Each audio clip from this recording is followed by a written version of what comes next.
Well, folks, Lauren Boebert decided to go and introduce herself to her new constituents this week, of course, after she announced recently that she was switching districts to Colorado's 4th district instead of the 3rd district, where she is in her 2nd term, because, as we all know, she stands absolutely no chance of winning re-election in that 3rd district.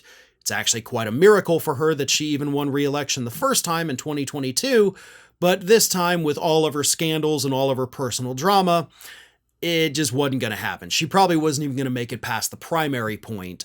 So she switched districts, went to her new district this week, and rather than trying to be tame and mild and act like she had learned her lesson, she decided to introduce herself by saying, quote, "Many of you know who I am. I don't have to ask like the ushers at the Bell Theater." She opened with a joke about the time she groped her date at the Beetlejuice the Musical performance just a few months ago.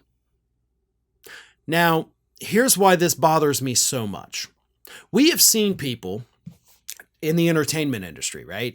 They get involved in scandals and, so they try to come out, rehabilitate their image by joking about it, right?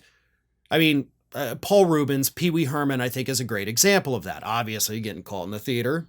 Kind of like Boebert, but definitely Reubens was a little more extreme. He came out a few weeks later at the MTV Video Music Awards and he said, "Heard any good jokes recently?" Making light of the situation, trying to move past it. Because he's an entertainer. Because he was also a comedian and an actor. And those people don't have to be perfect. Lauren Boebert, on the other hand, you're not in the entertainment industry, okay? You're not out there trying to get people to like you once again.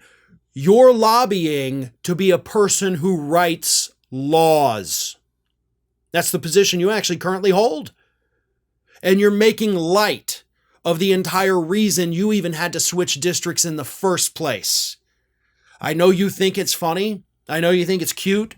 I know you probably got some bad advice like, hey, what if we get on top of the issue by just making a joke about it? If you were a comedian, that would probably be the best response. If you were an actor, that would probably work a little bit. But you're a lawmaker. What you needed to do was show a little bit of humility. Show a little bit of maturity. Show that you know you screwed up and you've moved on and that you are deeply sorry for it. But what your comment tells me, which, by the way, came just days after you were accused of punching your ex-husband in the face in a restaurant, but what your statement tells me is that you've learned nothing.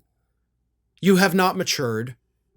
You're still just the same horrible person you were several months ago when you denied all of this even happened. And then, the video came out and showed you did every single thing you denied, like vaping in the theater next to a pregnant woman. So yeah, grow up, learn a lesson, and for the love of God, get out of politics for good. Ring of Fire is just a few subscribers short of hitting that 1 million subscriber milestone. So if you're not already subscribed, please go ahead and do so and stay up to date with all of the latest from Ring of Fire.